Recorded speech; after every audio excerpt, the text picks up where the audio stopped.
ಅಗ್ರಹಾರದಲ್ಲಿ ಉಗ್ರರಿಗೆ ಉಮೇಶ್ ಶೆಟ್ಟಿ ಸೇರಿಸಿ ಎಲ್ಲರೂ ಮೊಬೈಲು ರಾಜಾತಿಥ್ಯ ಸಿಗ್ತಾ ಇದೆ ಸರ್, ವಿಡಿಯೋ ಎಲ್ಲ ರಿಲೀಸ್ ಆಗಿದೆ. ಈಗ ಪರಪ್ಪನ ಅಗ್ರಹಾರದ ಅಲ್ಲಿರ್ತಕ್ಕಂಥ ಹಲವಾರು ರೀತಿಯ ಅಪರಾಧ ಮಾಡಿರ್ತಕ್ಕಂಥವರ ರಕ್ಷಣೆಗೆ ಎಲ್ಲ ರೀತಿಯ ಸೌಲಭ್ಯಗಳನ್ನು ಕೊಟ್ಟಿರ್ತಕ್ಕಂಥವ್ರ ಬಗ್ಗೆ ಕಳೆದ 3-4 ದಿವಸದಿಂದ ಚರ್ಚೆಯನ್ನು ಪ್ರಾರಂಭ ಆಗಿದೆ. ಇದು ಏನು ಹೊಸ್ದಾಗೇನು ನಡೀತಾ ಇರೋದಲ್ಲ. ಈಗಾಗಲೇ ಹಿಂದೆ ಇಬ್ಬರು ಹಿರಿಯ ಅಧಿಕಾರಿಗಳ ಬಗ್ಗೆ ಅವರಿಬ್ಬರಲ್ಲಿ ಒಂದು ಘರ್ಷಣೆ ಆದಂಥದ್ದೇನಿದೆ.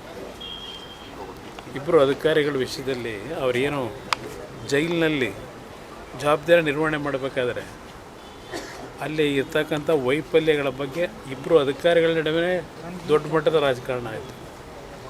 ಈಗ ನೀವು ಪರಪ್ಪನ ಅಗ್ರಹಾರದಲ್ಲಿ ಇರ್ತಕ್ಕಂಥ ಟೆರರಿಸ್ಟ್ ಬಗ್ಗೆ ಚರ್ಚೆ ಮಾಡ್ತೀರಿ, ವಿಧಾನಸೌಧದಲ್ಲಿ ಇರ್ತಕ್ಕಂಥ ಟೆರರಿಸ್ಟ್ ಬಗ್ಗೆ ಚರ್ಚೆ ಯಾರು ಮಾಡ್ತಾ ಇಲ್ವಲ್ಲ. ವಿಧಾನಸೌಧದಲ್ಲಿ ಟೆರರಿಸ್ಟ್ಗಳನ್ನ ಇಟ್ಕೊಂಡು ಪರಪ್ಪನ ಅಗ್ರಹಾರದ ಟೆರರಿಸ್ಟ್ ಬಗ್ಗೆ ಏನು ಚರ್ಚೆ ಮಾಡ್ತೀರಿ? ಅದರಿಂದ ಇವತ್ತು ಗೃಹ ಸಚಿವರು ಏನೋ ತನಿಖೆ ಮಾಡ್ತೀನಿ ಅಂತ ಹೇಳೋರೆ, ಸತ್ಯಾಸತ್ಯತೆ ತಿಳ್ಕೊತೀನಿ ಅಂದವ್ರೆ.